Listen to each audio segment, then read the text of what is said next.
Parkland, Florida, Andy Pollock.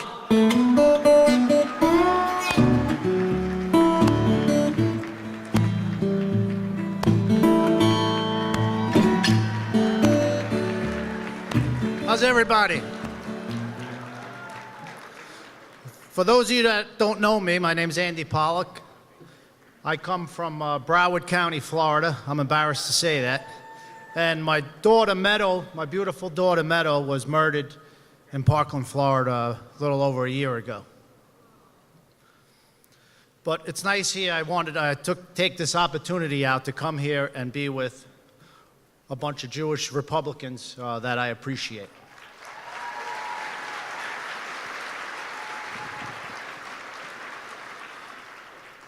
So when Matt called me and offered me this opportunity, I jumped on it because I wanted to come here and speak to you all, and also I knew the president was going to be here, and I was going to come here and warm up everybody for the president.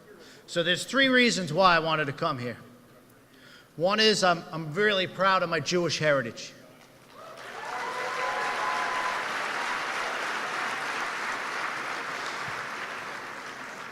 Number two, I wanted to explain why we as Jews and Republicans need to support President Trump in the 2020 election. And number three, I really despise Democrats.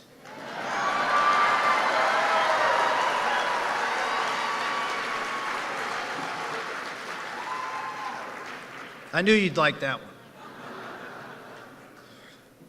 A couple of weeks ago, we celebrated Purim, and I was reminded of listening intensely in 2015 to Prime Minister Netanyahu when he pled to Congress. He compared the story of Purim, when the future of the Jewish people were threatened, to how the Iran deal would pave the way to a nuclear weapon and possibly the destruction of Israel. I heard Netanyahu plea, and with my love for Israel, I knew I had to get involved. I was disappointed that liberal Jews could support signing this threat to Israel.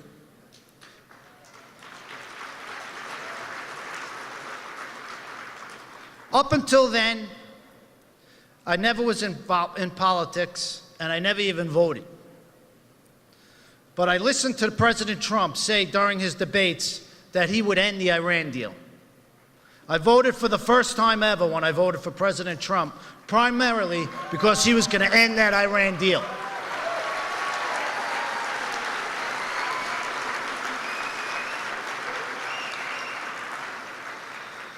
Since that time, I've become increasingly more disappointed in Democratic Jews. America has never seen a Democratic Party so enthralled by anti-Semitism, yet many American Jews seem blinded to it. The good news is we've never had a greater friend in the White House than Donald J. Trump.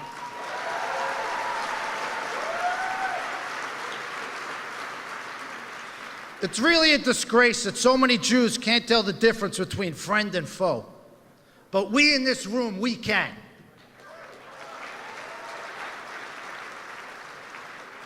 So now, I want to play a little game with you all, because it's my job to fire this crowd up before the president comes out. So when I raise my right hand, I want everyone in this room to yell Democrat. When I raise my left hand, I want you to yell Trump. So let's practice. You ready? Pretty good. Okay, here we go. What party promoted a deal that would have allowed our worst enemies, Iran, to acquire a nuclear bomb and possibly annihilate Israel? Nice, like that. Who is the president that tore up the deal and treats our enemies as his enemies?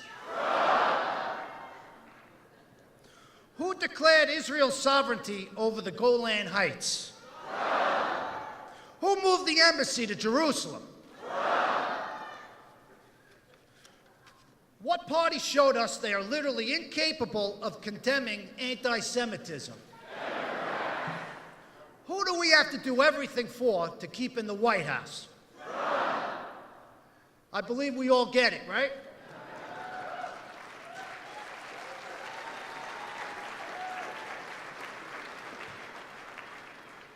I was never political before my daughter was murdered last year at Marjorie Stoneman Douglas High School in Parkland, Florida. But I'm going to tell you, because so many people ask me, and I didn't even put this in my speech, but I'm going to tell you because everyone asks me, Andy, how do you do this? How do you get up there day in and day out and fight for my daughter? And I'm going to tell you why. Still tough for me. It's over a year. But I love my daughter so much. And for my daughter to die in vain, I'm just not going to let it happen.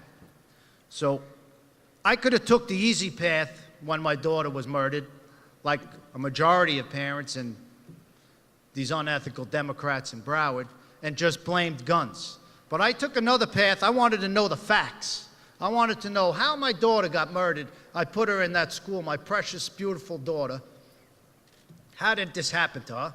And I wanted to know why. So it quickly became clear that a multitude of failures came together to create and enable the killer. Broward County Sheriff, you can guess what party he belongs to. He had politicized his department. I remember him when Hillary Clinton came to Broward, and he was dressed in his uniform, and he went campaigning all around county with Hillary Clinton. I knew that we were in trouble when I saw that. His department, if you could believe it or not, went to the killer's house over 40 times without making an arrest, which allowed the killer to be able to pass a background check and purchase a rifle. 40 times they went to his house. We found out that Obama-era leniency policies implemented by left-wing education bureaucrats let the shooter slip through the cracks. And what's crazy is, when the families in Broward County recognized this, and they wanted accountability, local politicians in Broward County attacked us. Not only me, other Democratic parents, for wanting accountability. They called us racists for wanting to hold the Broward Superintendent, Robert Runcie, accountable. And I know you're going to get this right. What party does Robert Runcie belong to? Right. The media and national Democratic politicians didn't care about the families or why it happened. To them, my daughter's murder was just an opportunity to promote their gun control agenda. And honestly, the liberal Jews in Broward County were okay with it. But Republicans were different. Rick Scott, my good friend Rick,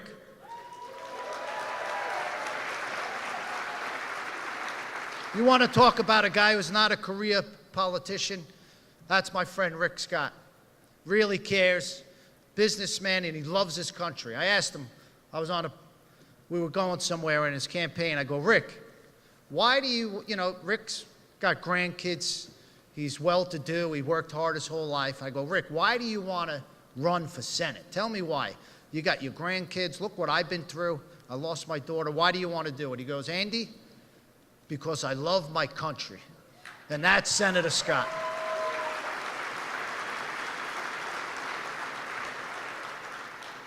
Ron DeSantis, Governor Ron. I became very friendly with Ron DeSantis during his campaign, and we still talk all the time. Ron ran on accountability. When I met Ron for the first time in Broward County, I never met him before. He goes, I want to hold public officials accountable. And when Ron told me that, I said, I'm going to be with Ron DeSantis. And Ron made promises. First month in office, he removed that sheriff for all the families and me.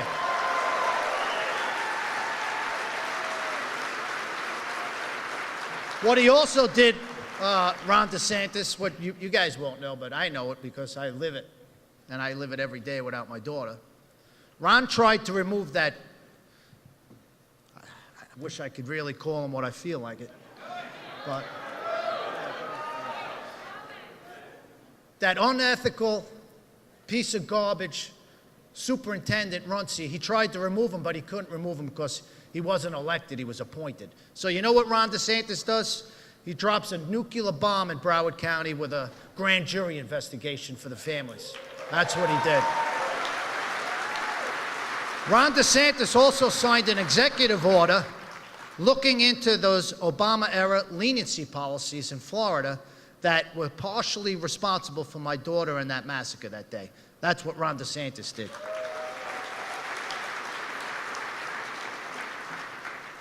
And President Trump, you won't hear about this in the media, but I know it personally because we've been in touch ever since that happened to my daughter. He invited my family and myself to the Oval Office, the president, where we sat down and we spoke about what happened. And I recommended to the president, I think you should put a commission together to look into school safety for the whole country. And when I said that to him, the guy really cares. He's a really righteous guy. And he looks over at Hope Hicks and he goes, I like that idea, Andy. And that's what he did. He put in a federal school safety commission that was very intense. What a great president. You don't hear about that on the fake news, what he did.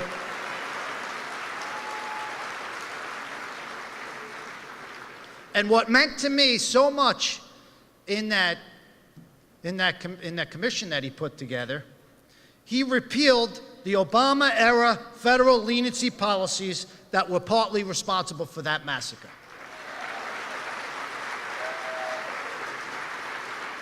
He didn't get any credit for it. He never gets credit he deserves. But let me tell you, because I know this personally, he doesn't care about that. He cares about doing the righteous thing no matter what the critics say. A lot of Jews don't understand this, but us here in this room, we get it. We understand who our enemies are and who our friends are. And we all understand that we never had a greater friend in the White House than President Trump.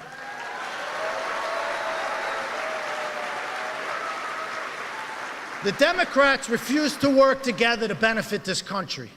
They would prefer America to fail rather than see President Trump make gains in trade, immigration, and foreign policy. They refuse to be satisfied even after the Russian collusion Mueller investigation, which proved to be bullshit.